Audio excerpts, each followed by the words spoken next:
নমস্কার, আমি অ্যাস্ট্রোলজি শ্রী তাপস আচার্য। আমার ইউটিউব চ্যানেলে আপনাদের সবাইকে স্বাগতম। যারা ধনু লগ্নের জাতক বা জাতিকাদের এদের ক্যারেক্টার বা বৈশিষ্ট্য কেমন হয়। ধনু লগ্নের জাতক বা জাতিকারা কিন্তু প্রচুর চঞ্চল মাইন্ডের। এরা একটা জায়গায় কোনো সময় স্থির থাকতে পারে না। এদের ছোটবেলা থেকেই একটা পিছন সাইড, ব্যাক পেন এদের কিন্তু ভোগায়। একটা ব্যথা অনুভব এদের শরীর ভিতরে সবসময় থাকে।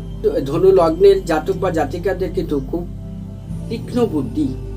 তার কারণ হলো ধনু লগ্নের যিনি অধিপতি তিনি কিন্তু বৃহস্পতি। এই ধনু লগ্নের জাতক বা জাতিকাদের শিক্ষা বিভাগ কিন্তু খুব দারুণ। এরা কিন্তু শিক্ষা বিভাগে দারুণ সুনাম অর্জন করতে পারে। এরা কিন্তু যারা কোচিং সেন্টারে আছেন, যারা সরকারি জব করছেন, যারা ফ্যামিলি নিয়ে সংসার করছেন, তাদের মাঝে সাঝে মানসিক দিক থেকে প্রচণ্ড ভেঙে পড়েন। কারণ আপনাদের সরলতার সুযোগ অনেকে নেয়। তার কারণ আপনি একটু চঞ্চল মাইন্ডের, নিজেকে ঠিক স্থির রাখতে পারেন না। নানান রকম আপনাদের ভিতরে চিন্তা চলে আসে, এটা করব না ওটা করব, সেটা নিয়ে আপনারা একটা খুব কনফিউশনের মধ্যে থাকেন। ধনু লগ্নের যারা জাতক তাদের কিন্তু বিদেশে প্রচুর সফলতা পায় এবং এরা যে পেশাটা যায় সেই পেশাটাকে এরা ভীষণভাবে ভালোবাসে এবং সেই ভালোবাসার কারণে এদের জীবনে কিন্তু একটা দারুণ সফলতা নিয়ে আসে। তার কারণ ধনু লগ্নের জাতক বা জাতিকারা মানুষকে ভালোবাসতে জানে। এদের ভিতরে আধ্যাত্মিক চেতনা এবং গুরুগিরি করা, মানুষকে উপদেশ দেওয়া, মানুষকে ভালো পথে পরিচালনা করা এদের জন্য একটা দায়িত্ববোধ বলে মনে করে না।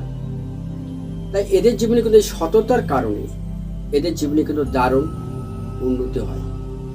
এই ধনু লগ্নের জাতক বা জাতিকারা সংসার জীবনে কিন্তু অনেকটা সুখী স্বচ্ছন্দ জীবন কাটাতে পারে। কিন্তু আপনাদের কিন্তু আত্মীয় স্বজনের কাছ থেকে খুব একটা হেল্প পাবেন না। সেই বিষয়ে আপনারা একটু সতর্কতা থাকবেন। আপনাদের সাথে কোনো বন্ধু বা বান্ধবী ছলনা করে আপনার মনটাকে ভেঙে দিতে পারে, তাতে আপনি অনেকটা কষ্ট পেতে পারেন। কেন ধনু লগ্নের জাতক বা জাতিকারা খুব আবেগ, ইমোশনালি চলে। বাড়ির লোকের থেকে বাইরের লোককে বেশি বিশ্বাস করে এবং আপনারা অল্পেতেই মানুষকে বিশ্বাস করে অনেক সময় টাকা পয়সাও ধার দিয়ে ফেলেন। অতএব তার থেকে আপনাদের একটা কষ্ট আপনাদের ভিতরে আসে এবং কর্মের জায়গা থেকে আপনারা হয়তো কাজ করছেন কিন্তু বসের কাছে ঠিক মতন আপনারা সম্মানটা পান না।